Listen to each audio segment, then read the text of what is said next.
from here at Loma, and I appreciate their willingness to start at 6 o'clock in the morning and be with us. So on my screen, let me start in the top right, Dr. Ihab Dorotta. Raise your hand, Ihab. Ihab is our Chief of Quality and Patient Safety and an active clinician that has helped to guide our COVID treatment. We peaked out, I think, at 342 COVID positive patients in our hospitals back in January, February, March-ish time.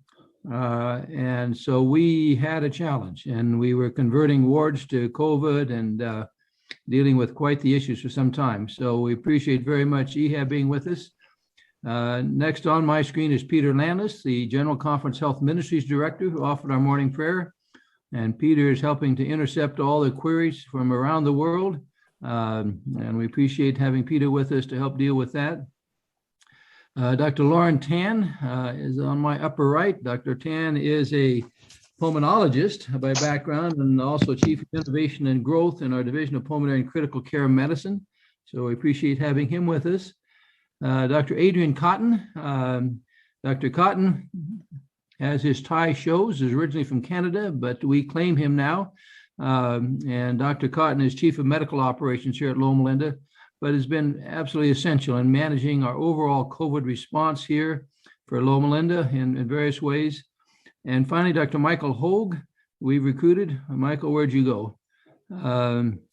Michael is a pharmacologist and dean of our School of Pharmacy, but has had a particular background in vaccines and has been a member of the Centers for Disease Control COVID vaccine specialty committee. So he's had an inside track on looking at vaccines, approving vaccines, and being part of the national effort here in this country on vaccines. So that's the team that is here. So we're hoping among those, you will have plenty of expertise that we can depend upon to try to get into this. Let me start, and we're going to start with the vaccine questions, but let me start a bit. As some of you know, I began my professional career in the country of Tanzania in East Africa, nearly 50 years ago now, dealing with vaccines. And it was in those times we were in the process of trying to eliminate smallpox from the world and had all sorts of rumors around smallpox and finally succeeded. 1977, the last known case of smallpox. That disease has been eradicated. We also were working on polio and measles. We've almost got to the point of eradicating polio. Not quite. There's still a few isolated pockets of wild polio, but we're getting close and hope to be able to eradicate that soon. The challenge, I can remember when Rotary International specifically had the goal of eradicating polio by the year 2000, and didn't make it. And then we shot for 2010, didn't make it. And so we're still working on that. And all through these, the reason I'm bringing it up is there are so many rumors and misunderstandings of how to deal with vaccines that it has left many people unprotected. And I'm afraid we're moving into that same world today with COVID, that there's rumors abounding of who should get it, who should not, what is the long-term implications, and so on. So I'd like to turn to Michael first to comment a little bit about the various kinds of vaccines and how they work, and then we'll move into some of the specific questions. So, Michael? Thank you, Dr. Hart. And thanks everybody for signing on today. And for those of you who submitted questions in advance, I appreciate that. We'll try to get to as many of them as we can. There are basically right now 3 different kinds of vaccines that are being used in different parts of the world. So depending on what country you're in, you may have access to just one of those kinds of vaccines or all 3 of them. The first kind of vaccine is a vaccine called an Adenovirus Vector vaccine. That's a vaccine that uses a non-infectious virus of another kind called an adenovirus. It's a virus that causes the common cold, but this particular kind does not do that. And we actually take the protein that codes for the S protein, or the spike on the coronavirus. And I know if you all closed your eyes and imagined what a coronavirus looks like, we'd all probably come up with the same picture, because we've seen it so many times, a round circle with red spikes coming off of it. So what we're trying to do is we're trying to stimulate the human immune system to create antibodies that fight off the coronavirus based upon that spike protein, that outside spike protein. And so there are, again, 3 different technologies that we use to do that. And the first one is an adenovirus vector. So if you, for example, are using the Russian vaccine Sputnik, this is an adenovirus vaccine. If you're using the AstraZeneca vaccine, it's an adenovirus vaccine, or the Johnson & Johnson vaccine, it's adenovirus. The Chinese vaccine, Sinovac vaccine, also adenovirus vaccine. So essentially, it takes this non-infectious virus, inserts the code for the S protein for coronavirus, delivers it into the human body, and then we elicit an immune response, or produce an immune response based upon that presence. The wonderful thing about it is that once that code is put in place from the adenovirus, the vaccine components pretty quickly dissolve in your body and they're gone. And so we're left with a positive immune response, which is exactly what we want to have happen. The second kind of vaccine is called Messenger RNA Vaccine. Now, there's a lot of confusion about this vaccine because the word RNA sounds an awful lot like the word DNA, okay? But they're not the same. And I want to just get to this real quickly because this is a point where there's a lot of confusion. Messenger RNA is simply what the word says. It's a messenger. It is it's like passing a note to your friend on the table beside you on a small piece of paper. You write you write a small note and you pass it along, but you don't have the complete note. So the messenger RNA just has the code for that spike protein. It does not enter the nucleus of your human cell, which is where your human DNA is located. What it does is it goes into the outside portion of the cell, which is the cytoplasm, and it reproduces that messenger RNA protein for the for the spike on the coronavirus. That then elicits an immune response. What does not happen? It does not go into your DNA. It does not alter your DNA. It doesn't go into the center of your cell and change your genetic makeup. And those are the scientific facts behind how that vaccine works. And I think that's very important for us to be science-based, fact-based as it relates to these vaccines, and be very careful about how we explain the way these vaccines work to those who we're trying to persuade to get vaccinated, because that's a concern that we can flatly say does not change your DNA. Then the third type of vaccine that's out there is an old technology that we've used many times before. And what that is we take the coronavirus in a laboratory and we kill it. We inactivate it completely. And we take the outer shell of the coronavirus and we use that outer shell, which is known to elicit an immune response. And we add an additive to it called an adjuvant, which enhances the immune system, causes your immune system to respond more quickly. And we give that as the injection. So it's actually a killed coronavirus.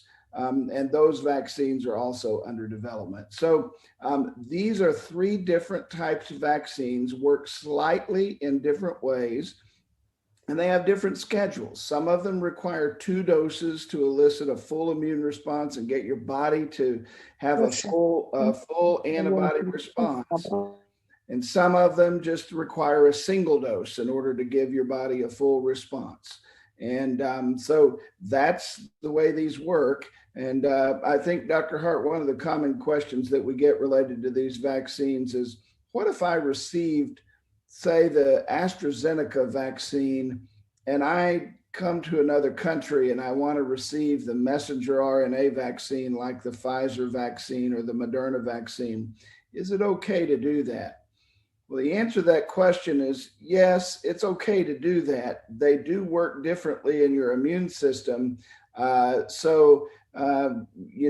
AstraZeneca vaccine, for example, also is a 2-dose series. So we wouldn't consider it series completion, but we would consider it to boost your immune response. You're not going to cause yourself any harm by doing that. But a primary immunization series at the current time is interpreted to mean the same vaccine with the same dose in most countries. One exception is in Europe. In Europe, a lot of the European countries do, in fact, say that you can start a vaccine sequence with one brand of a vaccine, and you can switch to another brand for the second dose and take whatever's available. And the Europeans find that to be an acceptable vaccine regimen. When we get to the point of having to have booster doses, I'm assuming we will at some point. We're not there yet, so don't worry about it too much yet. But when we get to the point of likely having a booster dose, it's highly likely that the recommendations globally through World Health Organization will be that you can receive any available vaccine as a single dose. Which tells us again that once you've elicited that immune response and you've produced neutralizing antibodies once, what we're trying to do is to boost that response, stimulate our immune memory, and make our produce our immunity for a longer period of time. And so those are some of the questions, Dr. Hart, that I got on the intro, and I'm happy to take other questions as you lead. I'll stop there and just let you ask questions based on what you see coming in. You talked briefly, Michael, about effectiveness. How useful are the vaccines? Do they really help prevent the disease? Well, that's a great question. And of course, we could dive into a number of studies that actually talk about this, and the manufacturers all had to submit studies within the respective countries to be able to prove effectiveness. The vaccine's effectiveness against the original coronavirus type varies depending upon which brand of vaccine we're talking about. Some of the vaccines, I have to admit, in some of your countries, because they're not available in the United States, I haven't seen the overall vaccine effectiveness, but it varies from 60% effectiveness at preventing the virus all the way up to about 95% effectiveness for the Pfizer vaccine at preventing the coronavirus. Just to give you an example, just yesterday, I saw a report of an outbreak of COVID-19 that happened at a birthday party, an adult birthday party, and there were 100 people present at this birthday party. And among the 100 people who were present at the birthday party, there were 6 people who had been vaccinated, and the rest were not. And there was a 100% virus transmission rate. All of the people who were present at the birthday party who had not been vaccinated came down with coronavirus and tested positive with coronavirus. The 6 people who had been vaccinated did not come down with coronavirus. They did not test positive. Now, I know that's not across an entire population, but it's a great case study that shows that the vaccine does work at stopping coronavirus. It absolutely does work. And then when we talk about the variants, of course, the one that everybody's worried about right now is the Delta variant.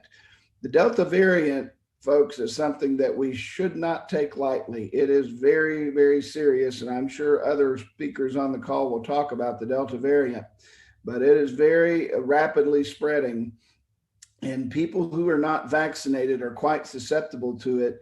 It looks like at this point, based upon the data we have at this point, that at least the Moderna and Pfizer vaccines do, in fact, hold pretty strong efficacy at preventing serious infection from the Delta variant. And that's good news. We are not seeing it rapidly spread in highly vaccinated communities, but in communities where there isn't a vaccine, we're seeing some pretty terrible outcomes, and it's a pretty scary thing. So highly recommend vaccination, especially with the Delta variant taking hold.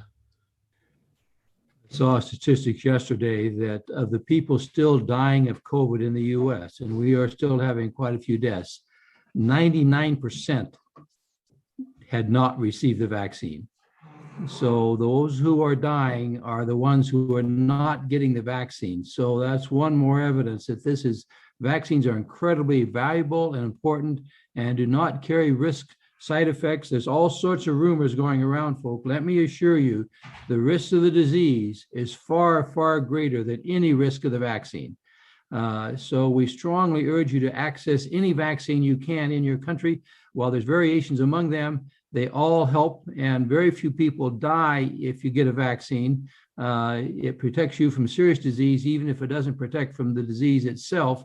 And sometimes you'll get mild cases even if you've been vaccinated. Let me go a little bit, Adrian, to you on masks.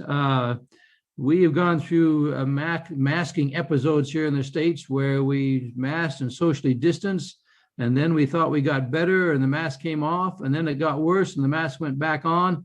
Talk to us about the use of masks, both in hospitals and in the community, Adrian, and its value and protection. Thank you, Dr. Hart, and thank you, everybody, for joining us this morning, or like Dr. Hart said, afternoon, evening, wherever you may be. Masks, there's a couple different kinds of masks out there, and there was questions asked about the different kinds. So there's kind of a regular blue surgical mask that looks something like this. There's cloth masks that people have made that look something like this. And then there's the N95 or the FFP3 masks in Europe, which is similar to the N95 or N99 masks around the rest of the world. What these masks do, a simple mask like the surgical mask or a cloth mask, they're very good about me wearing it and it's catching what's coming out of my mouth, my nose, etc. So it decreases the risk of me transmitting it to somebody else. They're not particularly great about preventing me from getting the disease, but they're certainly better than having nothing over my nose or mouth. They kind of help protect you from doing this, grabbing doorknobs, rubbing your nose, etc., and transmitting the virus that way, even though that is thought to be a low way in which way the virus is transmitted. It's still one of the ways that it can go. So masks are probably most effective when both people, both the person that is sick and the person that is well, are wearing masks. In California, like Dr. Hart said, we've been on masks, off masks, on masks. We're back now to being off masks if you've been vaccinated, no masks if you're outside and able to be socially distanced, and then masks if you're unvaccinated and indoors. Now in our healthcare settings, we continue to wear masks in all scenarios, whether you're vaccinated or unvaccinated, because even if you've been vaccinated, you can still get coronavirus and theoretically spread it to somebody else. The risk is just significantly lower of that happening. For a protection for staff and individuals at hospitals, N95 type masks are clearly better than the other ones. However, they can be a little bit intolerable to wear for long periods of time. And so that has to be taken into consideration as well. But we do still believe that the combination of people that have coronavirus wearing masks and those that do not have coronavirus wearing masks decreases the transmission of this disease. Thank you, Adrian. And I think increasingly, as Adrian has said, that the physical contact, the touching surfaces is probably far less significant now as a transmission thing than the aerosol spread. So it's the aerosol thing we're really trying to guard against. It can be transmitted the other way, but that's not the real risk. And that's why the masks are still an important thing. Let me just comment a few more things about vaccines and protection, and then we'll get on into some immunity and treatment options. We have some incredible rumors going around the church, folks, some incredible rumors. Is the vaccine the mark of the beast in Revelation 13? And, what's going to happen to us? As someone joked, the mark of the beast is in your forehead, not in your arm. So it shouldn't be the mark of the beast. But I don't know where all this comes from, but I urge all of you to try to counteract this. I mean, this is our best science. The evidence is so clear on this and has been on other vaccines through the years that they provide protection. So please try to work with your people to help them understand. We have some of the same problem here. At Loma Linda, nearly 90% of our doctors have taken the vaccine. Only about 60% of our nurses have taken the vaccine. So there's somehow worldwide, and I saw some of the chats coming in from different countries. Some people, somehow our medical professionals are more hesitant than even the general population is at the vaccines. And it's hard to understand that, but I would urge you to, the first line of defense has got to be getting vaccines where you can. Now, some of you have asked us to send out vaccines. Unfortunately, the US government will not allow private entities to send vaccines abroad. We've tried that already, so we're still stuck with that. So we're going to have to depend upon you working with your local governments and so on to try to source these. I would hope that our hospitals could become vaccination centers where you literally are providing distribution of vaccines for the community around you and leading your own staff in doing that. So we need to somehow overcome this. I see we got some 200 people here on this call. May you be the vanguard. May you be the wave of information that can help to spread the word that vaccines are a good thing. Any kind of vaccine for COVID is a good thing. The risks are incredibly small. The benefits are big. So let's try to be as progressive as we can in getting vaccines out there. Let me go to immunity, and let me go back to you a little bit first, Michael, and then I'll go to Ihab on this as well. But the length of immunity, how long will these vaccines last? Do we have any idea for sure whether the booster dose is coming, whether it'll be necessary, and how long do we think the immunity will stick around? Well, that's a great question, and it's probably one of the most common questions that I get about the vaccine. Let me remind everybody about our experience historically with vaccines, and I think this will help everyone understand about the length of duration of vaccination, how long it lasts. When the measles vaccine was first invented and first came to market, we began rapidly immunizing people with measles. And we really thought that a single dose of measles vaccine would be good enough to protect people for their entire lifetime. However, it took us 20 years later before we actually realized that we had a significant number of people whose immunity began to wane or be reduced. So it was 20 years later that we then adopted a second dose of measles vaccine as a part of the routine immunization schedule 5 years apart. So now we have 2 doses of measles vaccine. Now, why did I tell you that story? I don't know how long the coronavirus vaccine immunity will last. There is a strong probability that you will maintain some amount of immunity against coronavirus for many, many years, because your immune systems are beautiful, intricate, complicated machines that have tremendous ability to remember the pathogens and the antigens that it's been exposed to. So my expectation is that it'll last for quite some time. But because we have these circulating variants, if we could get our immunization rate up at 75, 80% of the global population immunized against coronavirus, we would see these variants start to go away because they wouldn't have a human host in which to replicate. But because there's so much hesitancy and we haven't been able to get that population vaccinated, we're seeing these variants continue to emerge.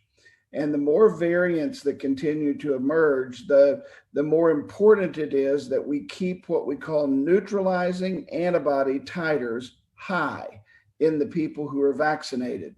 The higher the neutralizing antibody titer, the greater the likelihood that the individual will be able to fight off variants that they might be exposed to.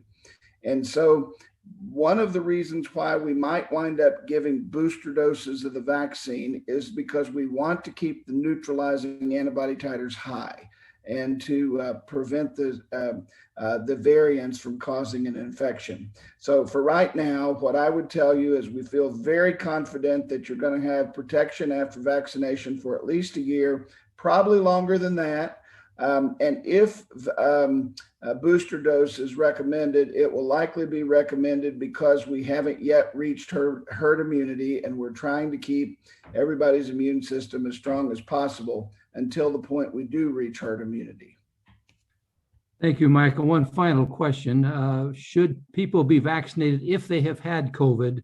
Should they still receive a vaccine? If so, how soon? Well, the problem with if you've had COVID is because people's human response to natural infection tends to be pretty strong, but we've seen tremendous variability because we have people who test positive for COVID and have COVID antibodies who were asymptomatic, had absolutely no symptoms. And then we have other people who were very sick, hospitalized, and recovered, and they also have antibodies. You probably have sufficient neutralizing antibody titers following infection to last for about 90 days.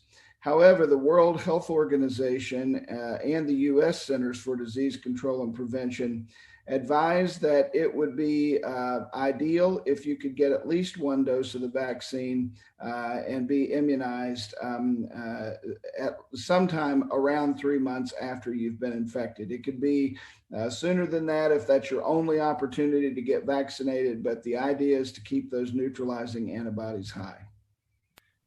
Let me use another example from my background that some of you will know. We can't give measles vaccine too early to a child because the mother's antibodies transmitted over to the infant will neutralize the vaccine. So in Tanzania, when I was there, we made sure we waited at least 6 months.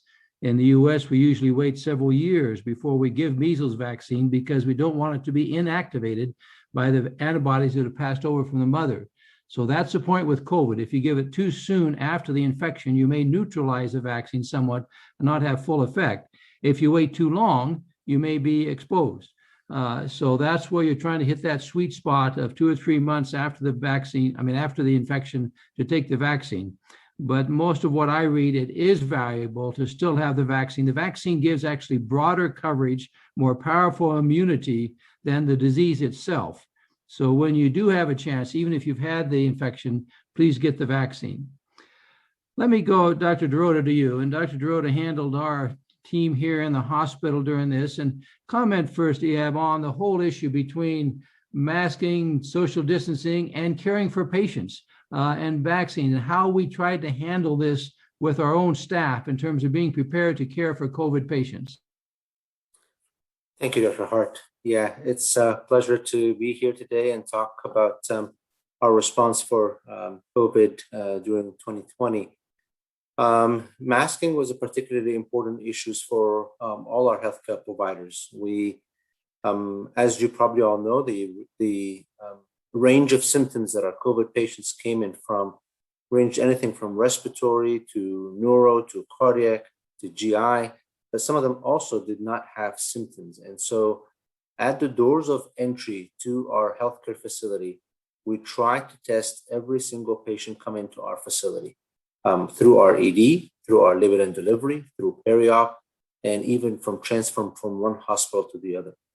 At the same point, we adopted a universal masking with surgical masks from the point of entry to the healthcare facility and across any patient care activities across the healthcare facility, and to a certain extent, even going beyond the healthcare facility to your car.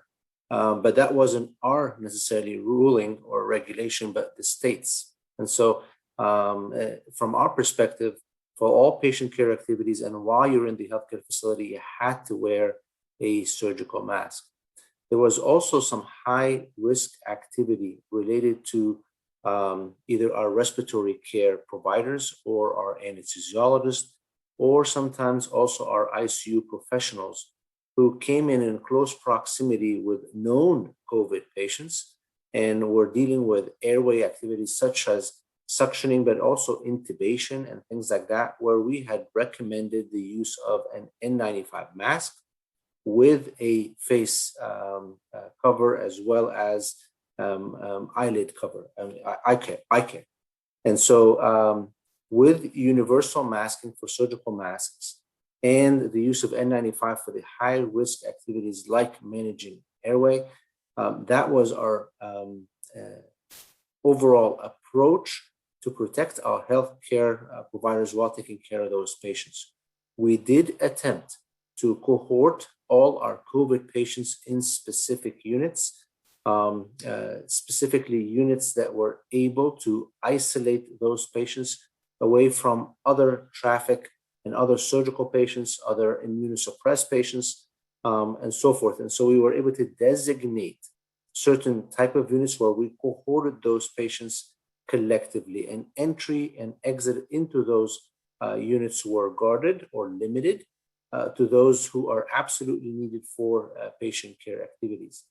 Those patient care activities that could be done virtual for those patients, we also adopted those, meaning some of the medical consultation for those COVID positive patients, if they were able to be done virtually, we were able to do so as well as the limitation of visitation to those units where we cohorted those patients. So hand hygiene in those units are particularly important, okay? Like Dr. Cotton said, the use of N95 probably offers better protection than the use of the surgical mask, specifically if you're dealing with high airway cases, but they are not tolerated for long. And what happens to human beings when we put the N95 for a whole shift is there tends to be a lot of touching of that mask, a lot of putting off and on that mask. And as such, some of the protection that the mask would naturally offer is reduced. And so one would have to be careful for advocating for putting one of those masks for the whole shift, because then people tend to touch everything and so forth. And so hand hygiene, even if you're putting on your masks, is really, really important. Thank you, Dr. Hart.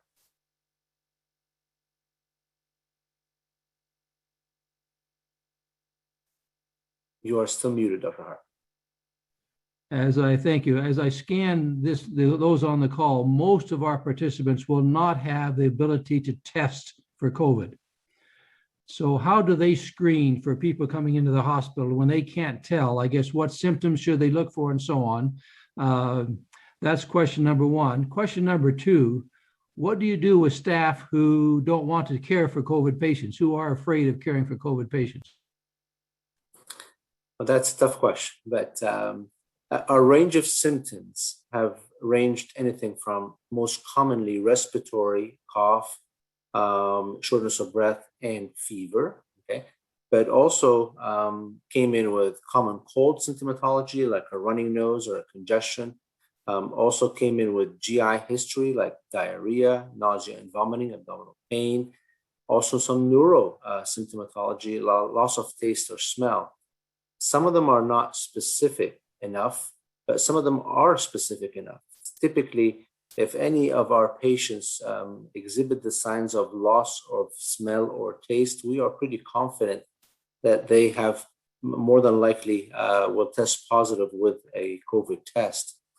There are some early warning scores that were written up and published that we can take a look into. Those early warning scores, specificity tends to range somewhere between, I would say, somewhere in the 70%. So it's not a foolproof, but it combines symptomatology with either X-ray and or CT findings, if you have some of those, and some lab testing. If you can't, if you can't test routinely for the presence of COVID-19 virus, then my advice would be at least to adopt one of those early warning scores. And there's, at least 2 or 3 of them that I know. Combination again of lab, RAD, and symptomatology, and create a threshold based on that early warning score. Whoever is higher than that threshold will be considered COVID until proven otherwise. For the second part of the question, it's a very slippery slope to allow some of our healthcare providers, and we thank the Lord that we didn't have to deal with that too much in Loma Linda, to say I am uncomfortable dealing with COVID patients. But you would have to be very creative, and we were, in terms of addressing their anxieties. For example, we addressed the units with very high COVID, cohorted COVID patients. We didn't want the nursing staff to go in and out of those rooms as often as typical patient care would indicate. For example, we've created longer tubings for those who are in the ICU, and Dr. Tan can speak a little bit to that, so that the titration of all meds can occur from the outside of the room without necessarily the nursing staff would have to go back into the room. And so we've limited the amount of interactions that our healthcare providers do need to go into the room for. But also, one would have to lead by example. Our physicians were the first to put on their protective gear in terms of gown, masks, face masks, and eye care, and step into those rooms where I remember going in with Dr. Tan to intubate one of our respiratory providers, okay? And we were both there. We prayed with him before we had to place the endotracheal tube inside. So when our staff sees us doing that, some of those anxieties tend to melt away. If the care can be provided virtually, by all means, but some of our care cannot be provided virtually. And in that case, our physicians need to lead by example. And when we do that, often everybody else follows them.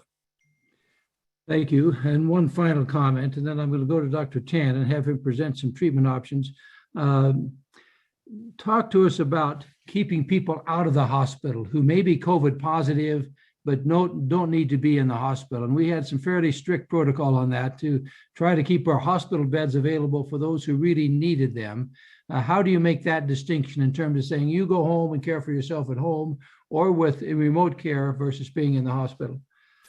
And that's based on their need for oxygen. And so when those COVID-19 patients showed up to our ED, obviously we had screening criteria and testing at the forefront to be able to separate those who are COVID-19 versus those who are not.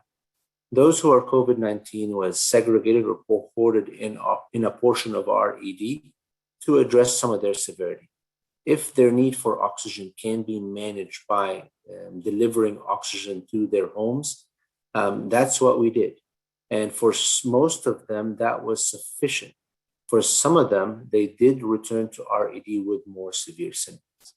If on the initial presentation, the oxygen needed to maintain a reasonable SAT, not a 96, 98, but rather a 92, 94%, was not being able to be maintained on low level of oxygen support, typically 2 to 4 liters of nasal cannula, those patients were admitted to our healthcare facility. As to their families and loved ones, we have limited the visitation to our COVID patients. Unfortunately, it wasn't a very something that we had liked to do, but we felt that it's the most, that it still protects the families, although they want to be next to their loved ones. There was not necessarily a good way to protect the family if we would allow them visitation to the patient's bedside. But we did have some that would, if the patients are excluded with the door closed and it's a glass door, we would have some families come in at the outside just to see those patients. But we also had some virtual iPads dedicated to family visits, meaning connect the family with the patient virtually through iPads and so forth. For some select patient populations, specifically our peds, our pediatric patients, and our obstetric patients, by definition, or not by definition, by need, I would say, those patient population, we've allowed the one visitor or one companion, whether it's a parent or a husband, to be along with the patient during their time in the hospital. So we very much limited the traffic that comes into our healthcare facility, largely because before vaccination again, the rate of community prevalence of asymptomatic COVID was perceived at least to be high, and we didn't want to have some of that traffic in our healthcare facility. As soon as the, in the past, I think 2 or 3 months, California has been a good place to be, because between vaccination and natural immunity, I read a report just last week that we've reached somewhere between 82 and 84%. And so that would allow us some semblance of herd immunity, at least in the state of California. We have opened up visitation again across the healthcare facility, adult, peds, and obstetric, to a large degree over the past 2 months. Thank you. If I can give one other statistics, and Ihab referred to it. Sometimes America is accused of trying treatments out on other countries before we're willing to try it on ourselves. Vaccines, it's been exactly the other way around. America has taken advantage of taking all the vaccines. So we're now up to about 65% of our entire population, 330 million, have been immunized with at least one dose. Now, fortunately, America and the other countries are starting to help get vaccines out there. But let me assure you, we've got 165 million Americans have now taken a vaccine, and with an extremely lower than we have with other vaccines, rate of complications. So there's a great experiment showing that there is value in taking the vaccine and now trying to bring our disease epidemic under control here. Let me turn, there's many other questions, but let me turn to Dr. Tan and to walk us briefly through, Laren, your PowerPoint that talks about some of the treatment protocols, and then we'll come back to some of the other questions. Laren?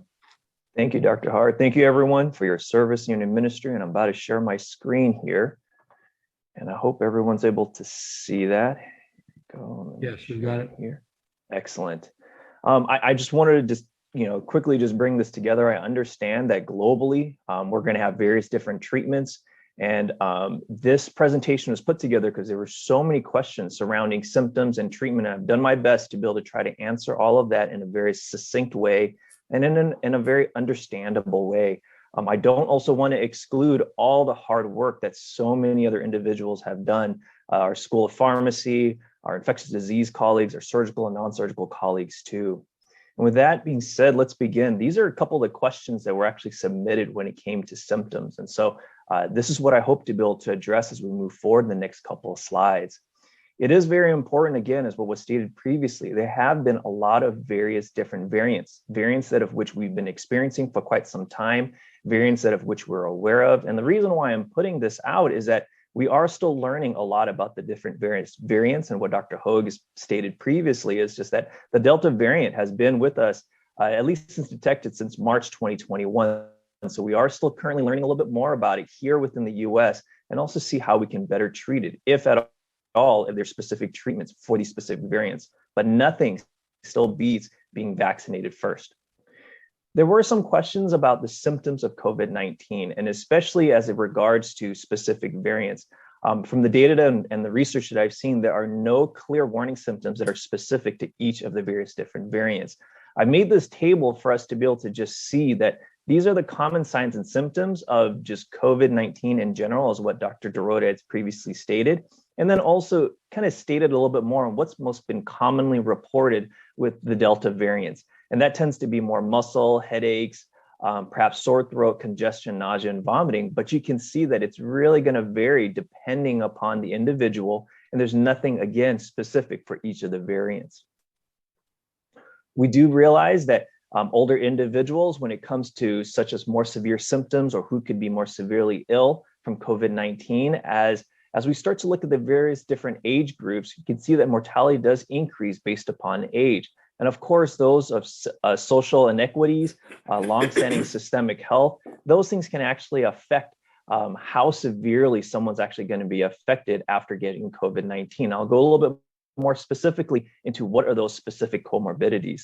This is that table that I was just talking about. I created this so this way you can actually see, because like some of the questions that was asked was, who actually gets more severe symptoms from COVID-19? Well, there's a slew of different medical conditions ranging from cancer, chronic kidney disease, chronic lung diseases to dementia, diabetes, Down syndrome, heart conditions, HIV conditions, immunocompromised states, liver disease, overweight, being obese, pregnancy, sickle cell disease or thalassemias, those, of course, that are smoking or current or former smokers, solid organ or blood stem transplant, stroke or cerebrovascular disease, or substance use disorders. I know it's a lot of information I'm putting right here. I'd be glad to be able to share it with everyone on this call. So please don't feel like you need to take notes. I'm hoping this will be able to be available to everybody soon. But these are the various different medical conditions that can result in a more severe illness. Now, some have also asked, are there any specific neurological symptoms actually seen with COVID-19? One of the earlier ones that we talked about previously was the loss of taste, perhaps smell too. But these are some of the other neurological symptoms that we're starting to see clinically, especially within clinic, which is tingling and numbness in the hands and feet. Some have actually talked about dizziness, confusion. Some, in the most severe cases, actually have experienced seizures and strokes. I think the bigger question a lot of people actually asked is, how long do these neurological symptoms actually last? And at this time, we really don't know. I've seen as far as some ranging from a couple of weeks to actually months, and even some of the patients that I'm still seeing now still have some of these residual symptoms. So it's hard to tell, at least at this time. These were the treatment questions that were actually asked. And you can see that there are a lot of treatment questions surrounding COVID-19, and I'm going to go through my best doing that. But there was also some questions surrounding around protocols and how we actually did the treatments here at Loma Linda. And through the hard work, again, with our surgical, non-surgical colleagues, our infectious disease department, and working again with our pharmacology colleagues, I'm going to share with you our Loma Linda protocol, because it was very hard to be able to try to answer that in a Q&A session without showing it to you visually. So I'm going to be moving through that in my presentation. First and foremost, let me just add, the entire link to this is available, folks. So Mo has put it on there, so you don't need to take notes. You'll have all these PowerPoints available to you. Excellent. So earlier, one of the questions was asking specifically about, well, what are the various different types or severities of COVID-19? Well, you've got, and this is just based upon the NIH, you've got asymptomatic, mild illness, and moderate illness. And what we're really trying to prevent, especially by when you're actually getting the COVID vaccine, is to be able to prevent the illnesses that you could actually be experiencing to progress from moderate illness towards a severe illness or critical illness. Now, those, of course, of severe illness and critical illness have severe hypoxemia. They've actually got perhaps even a lot of various different symptoms they're experiencing, but really experiencing a difficult time breathing. And that's really the majority of the issues that bring patients into the hospital. And so it's important to note this, so this way we can see as we move forward what we're actually trying to prevent with the various different treatments and therapies. This is our COVID-19 guidance treatment that was actually created from a multidisciplinary approach. To your left, you can see that we've broken it down from an outpatient component of things, and then to the right, the inpatient side of things, especially when it comes to the degree of hypoxemia, or what is their oxygen levels on room air, what are their risk factors, do they have risk factors? In addition to that, if their oxygen levels are actually less than what we've seen as a cutoff of 94%, what are the various different therapies that are available, and what would we actually start? As you know, remdesivir and dexamethasone is what we commonly use here in the United States. And I understand that there are some in the global church that do not have these various different therapies available. But this is what we are using currently right now here at Loma Linda, and this is part of our protocol. And as what Dr. Hart has stated, this will be all available for you to actually review and see how you can actually tailor it to where you're actually at. We go further a little bit more on our protocol on when you should actually use the various different medications, what should actually be monitored. And I'm sure there's also some discussion around tocilizumab. And we had a lot of internal discussions. I know there was an extensive literature search, and this is the best criteria that we could come up with. And also we want to be able to be as evidence-based as we can, as what was stated previously. And so this is what we're actually using for tocilizumab here at Loma Linda currently. There was also a lot of questions surrounding around oxygen conservation. One of the biggest things, and I understand, is just that not everyone has the same resources, especially when it comes to oxygen. And what I've listed here are a couple of conservation strategies that actually could be utilized. An oximizer, which is great. It's almost just a reservoir that built to collect more oxygen. So this way you could save the amount of oxygen flow that you have to use. This could be a life-saving device, especially for a lot of patients who don't have the resources to a continuous flow of oxygen. Large H cylinders, remember, can actually be used for multiple patients and not just one. And some on the call that might be wondering, what are large H cylinders? These are, you know, if you've been to a birthday party where they've had a huge cylinder for balloons, these are the very large tanks. And then instead of helium, it's actually oxygen in this case.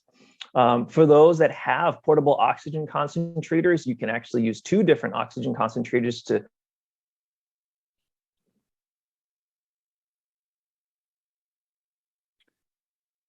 You've frozen up, Laren.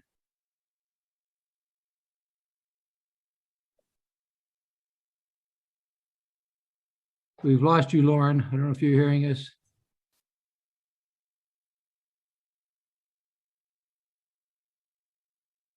Let me pause and move to a couple of questions while we're waiting to him come back on. Maybe Ihab, if you want to comment on this, talk to us about COVID in pregnancy and the particular concerns and risks there. Yes, Loma Linda unfortunately had an increased frequency of pregnant moms who turned out with COVID compared to other, I would say, pregnancy healthcare facilities, even in California or out of state. And so we led by our own experience for all intents and purposes. We did publish a specific pregnancy early warning score that is driven from the early warning scores that we saw in the literature. We modified it. We called it the Loma Linda Pregnancy Early Warning Score. So it's something that you can search for and take a look at. There was a disparate amount of Hispanic population represented in our pregnant moms turning out for COVID. And the large majority of our pregnant moms did just fine with COVID, except I would say, I can't put a certain percentage, but we did have some severe disease in several moms. Some of them had to be intubated in our ICUs for a long period of time. And one of them actually went all the way to be put on ECMO, support for, I think, 6 weeks or so, even longer, until her lungs recovered. We thank the Lord that we had no death in our pregnant moms so far turning out with COVID. So the treatment strategies does not differ too much between regular adults and pregnant women. If they are just in need of a nasal cannula, we actually kept them in the maternal wards yet still, although cohorted separately from other moms. If they needed any sort of non-invasive and or mechanical intubation, we moved them to our ICUs until they had recovered.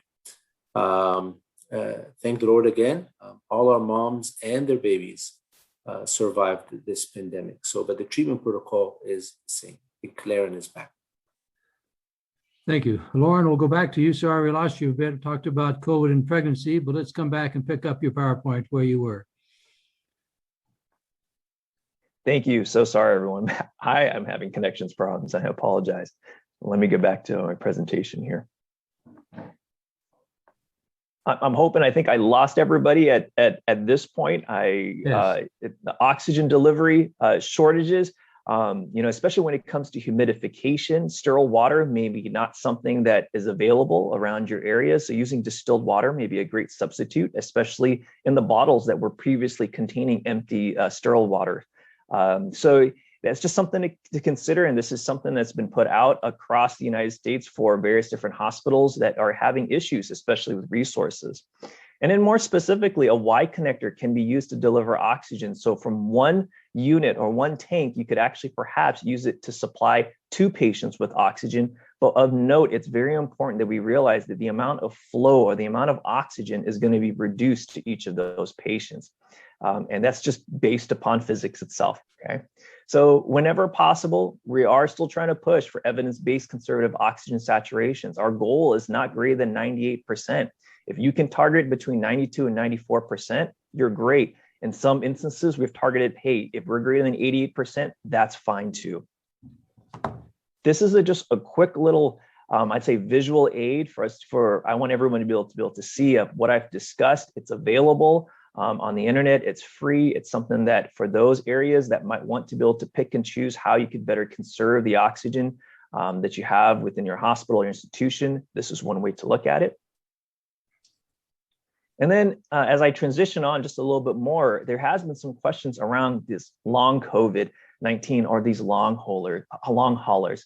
It is hard. Some of these symptoms can last from weeks, even up to months. And we're seeing a lot of patients on this now, up to 6, 7, 8 months, that are still experiencing the signs and symptoms that I've listed on the slide currently right there.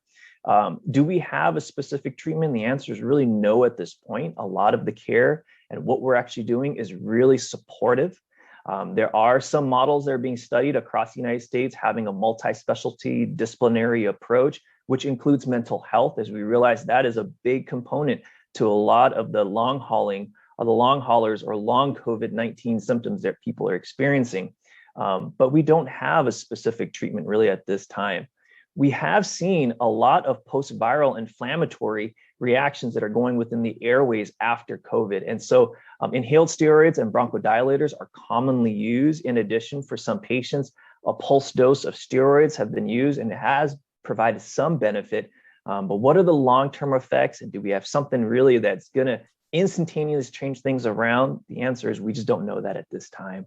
And of course, I would like to be able to emphasize that exercise, healthy diet, and healthy living should always constantly be emphasized with a lot of our patients, because a lot of patients are deconditioned in just the 1 week that they were down with COVID. And so a lot of these things kind of need to be reprogrammed back, if not put back into their lifestyle, to help them to be able to be better treated and also live a better life.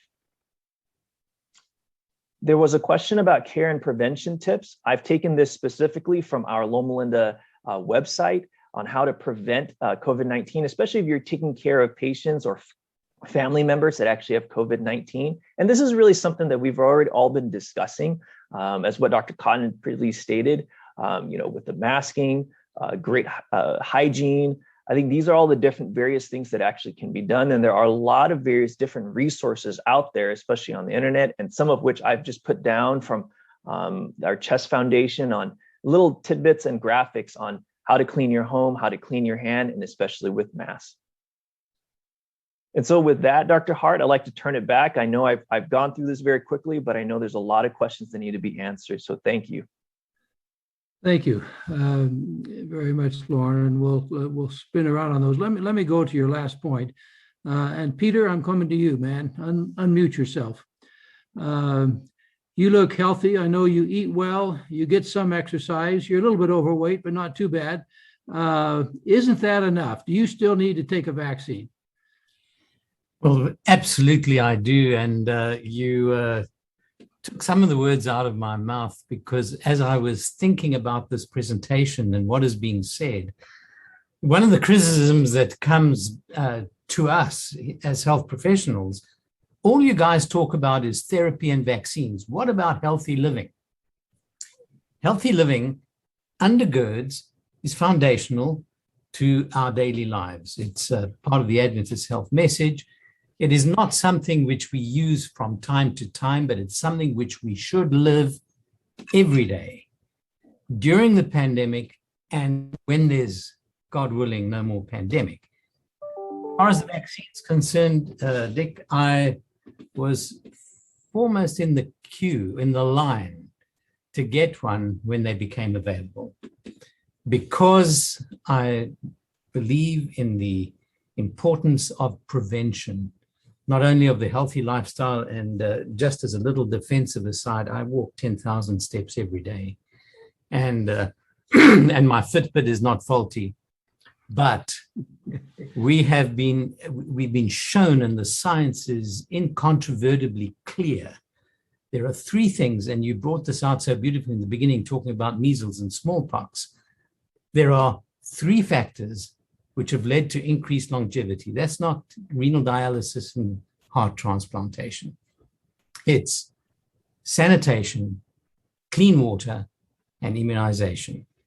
So having looked at all of this and looking at it from the point of view of the church, because this question often comes in, well, as Seventh-day Adventists, do we need to be immunized? Isn't healthful living just enough?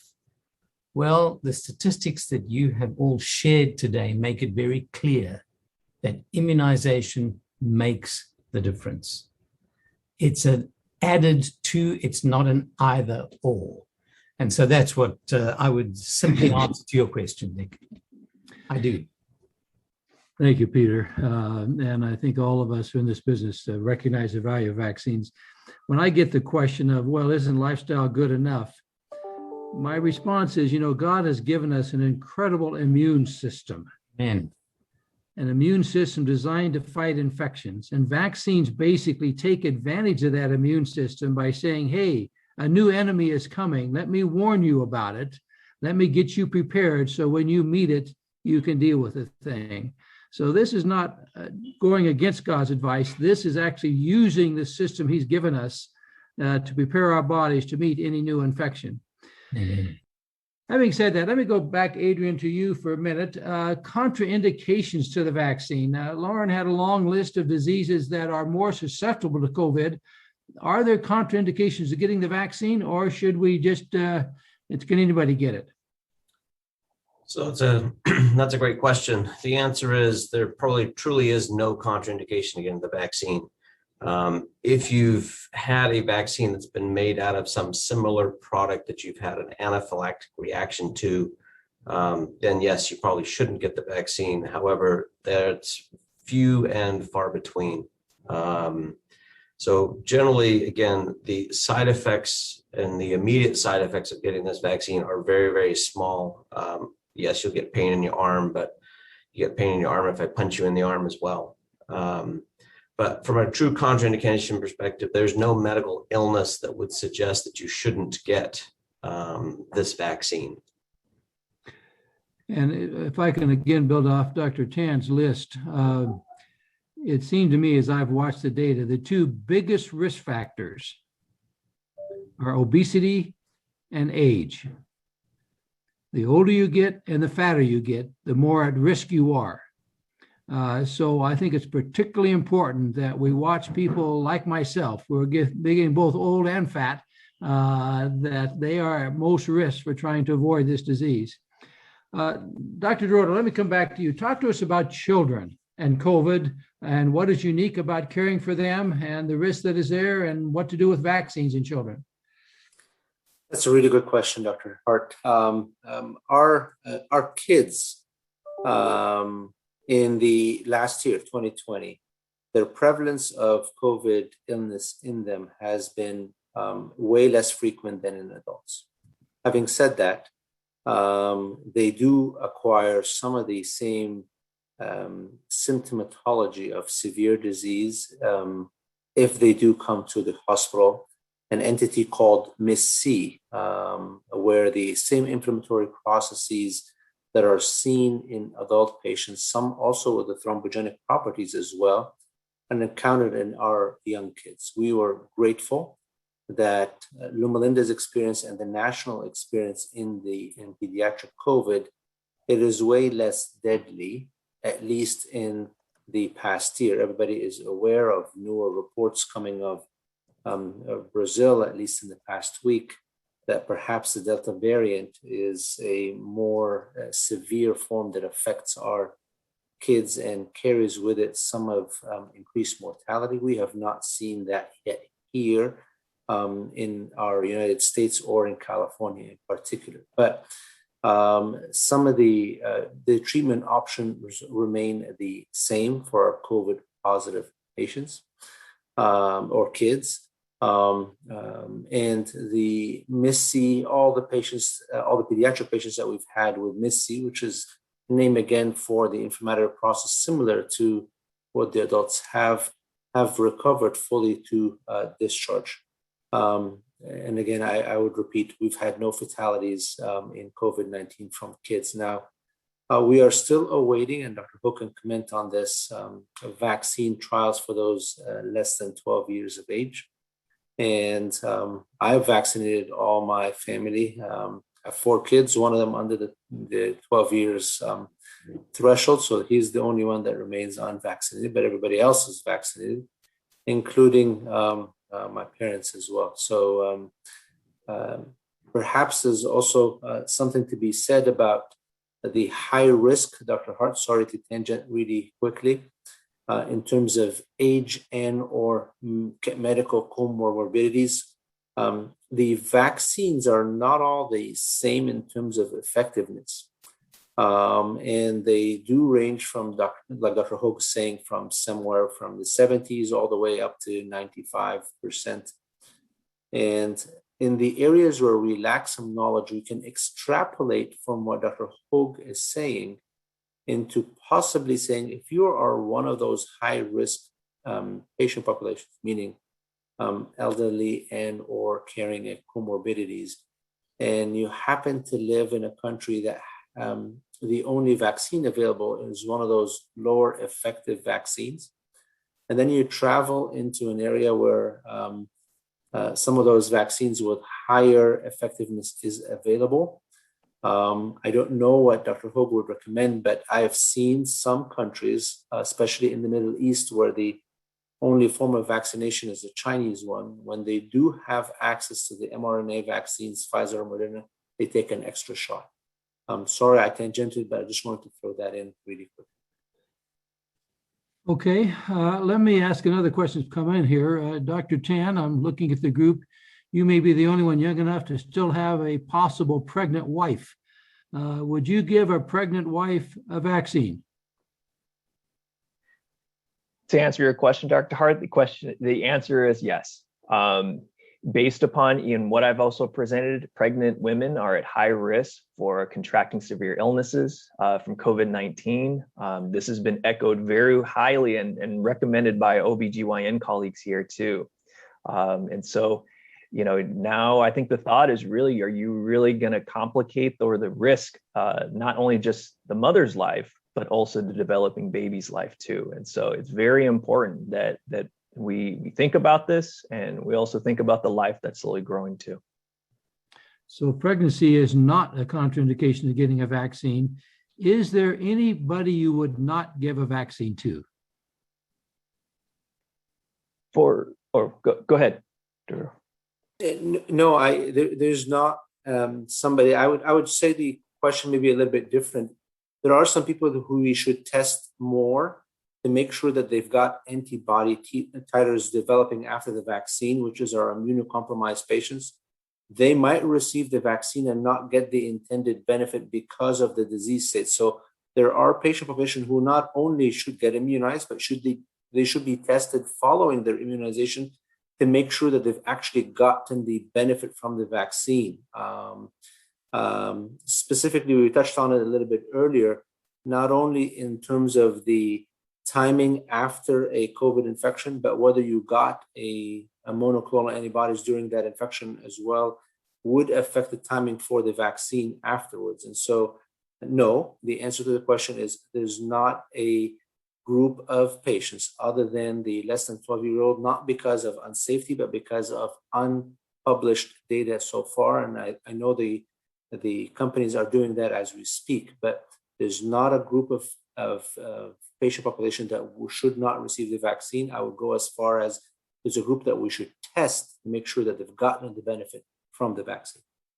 Dr. What we're saying on that also. Go ahead, Michael. Yeah, just real quickly.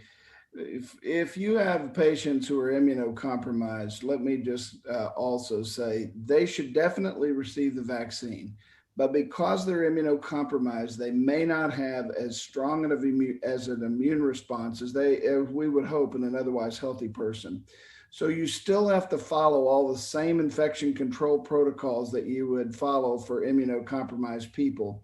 And you would want to do your masking and your social distancing and all of those things in those individuals, because we may or may not, in some of your countries, you may not be able to do the antibody testing that Dr. Dorotta is suggesting. So always keep the distancing and the masking in immunocompromised patients particularly, but definitely give them the vaccine because they are at risk of really serious adverse outcomes from COVID if they were to contract it. So that's a very important point.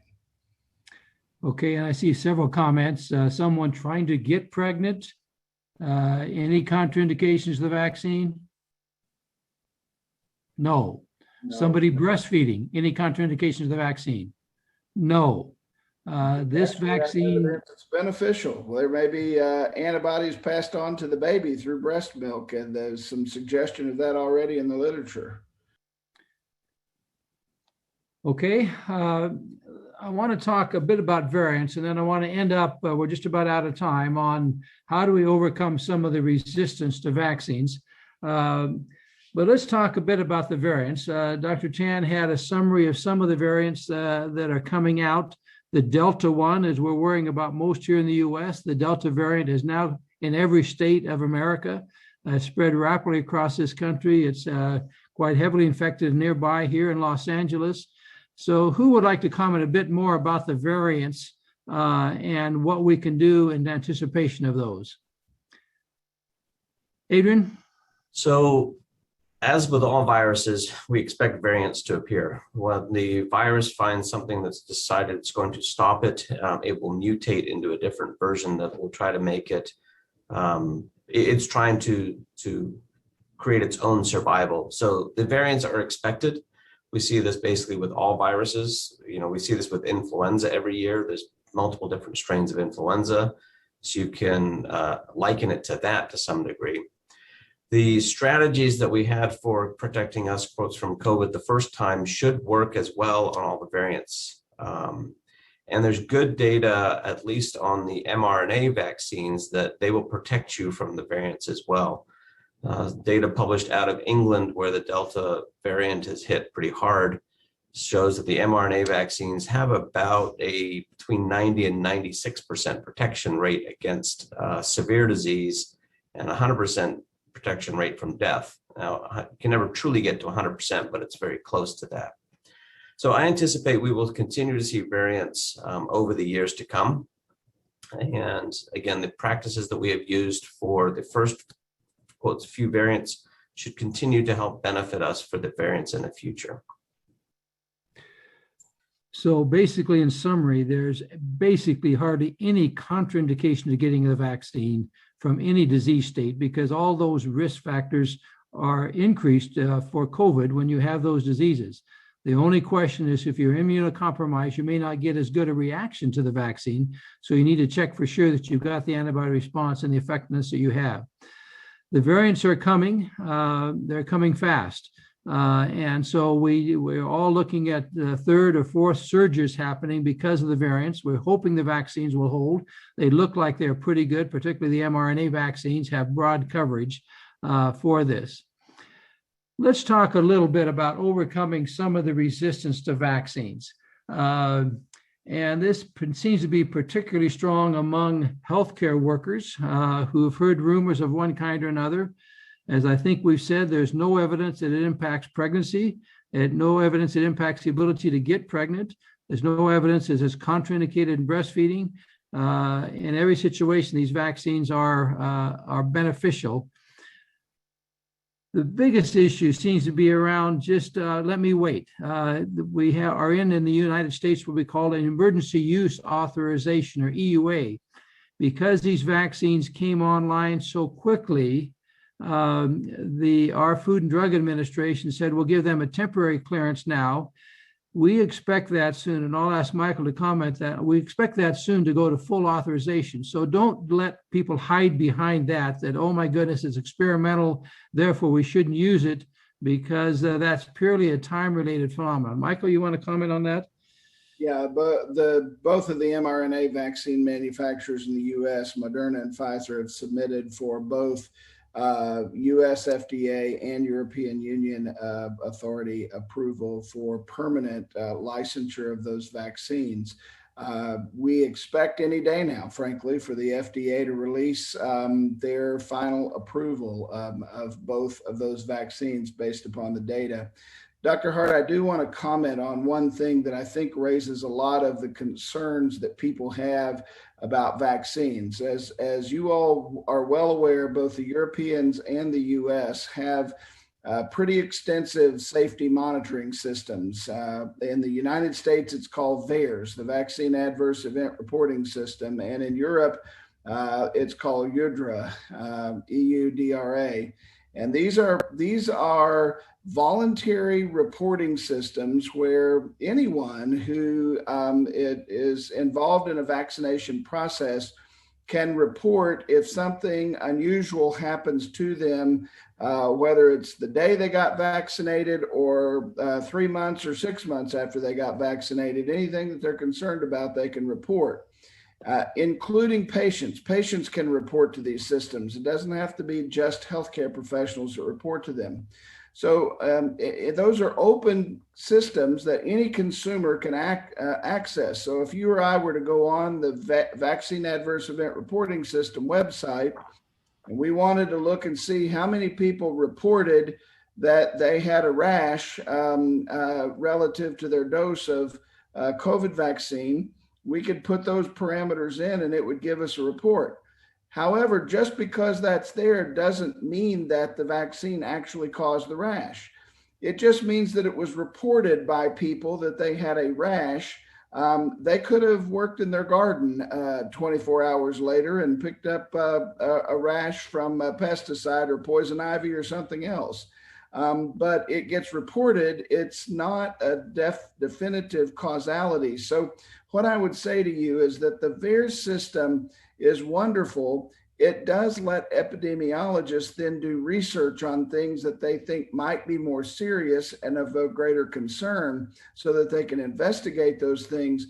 But even as a healthcare professional, I have to be very cautious on how I look at the VAERS data because there's no causality associated with that data. And I know we've had some questions about that, about, oh, well, I saw that there were deaths associated with people in nursing homes getting the vaccine.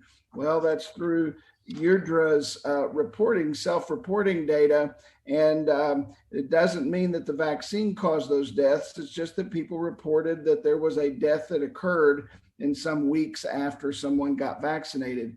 Causality is different than just recency of occurrence. And I think that's really important, Dr. Hart, for everybody to realize. And that goes along. I saw the question of Dr. Cova, our doctorate surgeon at the Waterloo Hospital in Sierra Leone.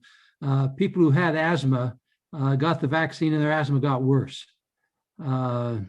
Dr. Tan, you want to comment on that? And then also maybe back to Adrian, the whole issue of, well, the vaccine may not do anything now, but 2 years from now, you're going to die. 2 years from now, you've been done something to your DNA and you're going to die. But comment first on the relationship between asthma and getting the vaccine, Dr. Tan. Thank you, Dr. Hart. Dr. Cova, yes, great question. I did reply in the chat, but just to reemphasize, the most severe asthmatics and also those who have really severe respiratory conditions that we see in our clinic here, some have reported maybe a little bit more wheezing, a little bit more cough, maybe a little bit more shortness of breath after receiving their vaccinations. But this is a very, very, very, very small case. This is not consistent across the board. We just want to make sure they consistently are on their inhalers appropriately, like what Dr. Hogue had stated. We don't know if there's a causality exactly because of the vaccine. I don't think that's actually been proven, but we do want to make sure that they're well controlled and that if they do start to experience a little bit more symptoms after their vaccine, that we're quickly to react and quickly to be able to treat those symptoms that they're experiencing. And certainly those with asthma are more at risk of COVID. Exactly. So it's even more reason to get the vaccine if you have asthma, not try to avoid the vaccine. Talk to Dr. Dorotta, perhaps, talk to about the long-term effects of this fear that somehow the vaccine's going to, a time bomb that's going to resurface and cause problems in some years. I think we can only talk about what we know. And it is very important to know context, like Dr. Hart and Dr. Laneless had identified with their history of measles and polio and things like that. We know the safety profile that we know of those vaccine dates to only the last few months to a year that we've had utilizing those vaccines. And the safety profile for those vaccines is quite impressive. Millions of doses had already been given. I saw some questions in the chat about some venous thrombosis. Yes, that is a true statement that we've reported maybe some single digit, from some reports from 7 to 27 cases in total out of the 300 million that was given that had venous thrombosis given. And we've also reported some myocarditis, probably in some few hundreds of patients, all resolved, no long-term sequelae. So the safety profile for those vaccines, at least for the time period that we've had them, which is now bordering on 6 to 7 months, has been quite impressive.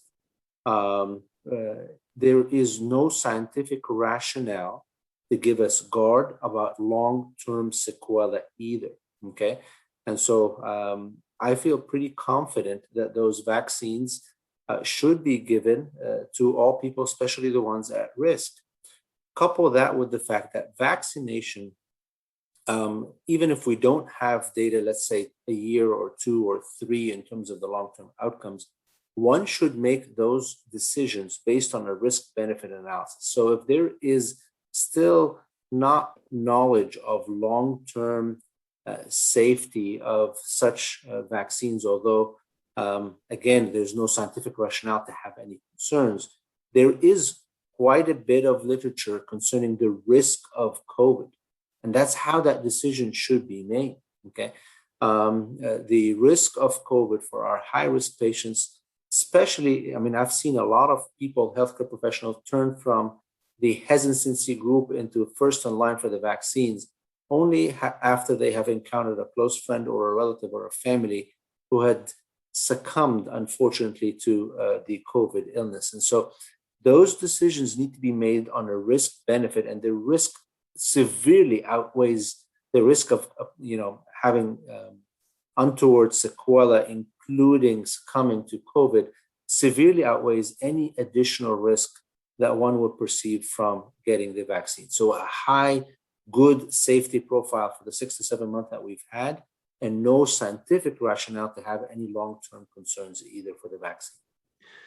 Okay, Dr. Tan, just comment briefly. I see it in the chat that when a person can resume exercising after COVID infection and how hard to push it. Then I'm going to end up with Peter and I dialoguing a little bit about messages in the church. But Laren? Exercise, definitely we want to encourage for our patients to resume. But really, I think what we need to be able to tell our patients is the expectation that that they need to take it slower, and they're not going to be able to bounce back as quickly as what they would want themselves to actually be. So I think setting the right expectation is going to be very important for our patients on exercising, and to take it slow, but slowly work your way up in a very strategic and also healthy manner. Thank you, Laren.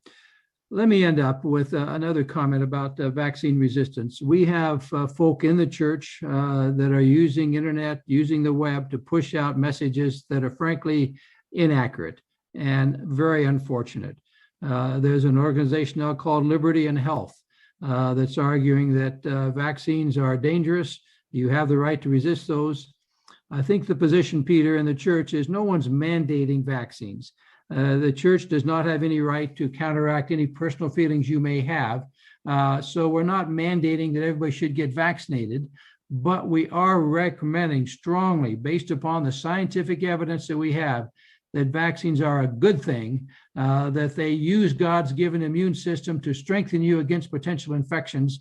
And so we are urging all church members to get vaccines, any vaccines. Some may be better than others, but any vaccine that's available will be a help. Do you want to comment on that, Peter, as we close, and then perhaps end with another word of prayer for us? Sure. You're absolutely right. You've said it very succinctly. The protection benefit so far outweighs the risks. When you look at those, there have been over 1 billion vaccinations given with a few thousand serious complications. When you look at close to 4 million people dead, that's a significant long-term endpoint. So the risk to benefit ratio is very significant. Now, the other point, as we look at what's going to happen in the long term, struck me that there's nothing new under the sun. When smallpox vaccination started, there were caricature cartoons being posted in newspapers and magazines at the time of people growing cows' horns and cows' tails and having skin which represented the different colors of cattle. And there were all these thoughts in the minds of people, we're going to turn into what's being said now, cyborgs. You know, we, particularly as people of faith, need to stick with understanding our eschatological hopes based on a correct interpretation of Scripture. And it does not mean, and it does not imply, that the vaccine is the mark of the beast. Let's be clear on that. Let's stop muddying the waters. And so I think, Dick, this has been a most helpful consultation again, because the experts have brought out so clearly the importance, the safety, and why we should do it. And you emphasize, and I'd emphasize as we close, that it is the personal individual choice. The church urges that we use careful, wise thinking, good information, prayerful thought, but it recommends responsible immunization. And so we pray that that message gets across clearly, and that all of you enjoy good health, even as your souls prosper. Thank you, Peter. Let me finally, Mo, why don't you put up once again how to find the recording of this so people can replay this and share it with others, including Dr. Tan's PowerPoint and all the discussion. We urge you to share this as widely as you can with the staff in your offices and the hospitals and so on, to try to share this information. And feel free to send in additional questions if you wish, and we'll bounce it around to the experts here that can provide some answers on this. So thank you very much for being part of this. It's been a pleasure to spend time with you today, this morning, afternoon, evening, wherever you are. And we do pray that the COVID vaccine will end soon. So let's have a brief word of prayer as we complete. Father, thank you for bringing this group together, for what they represent and serving the world church. And now we invite a special blessing on each one as they seek to protect their staff, themselves, their families, their communities against COVID.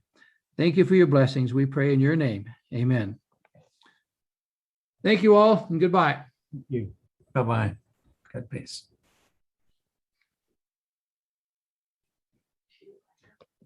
That lamp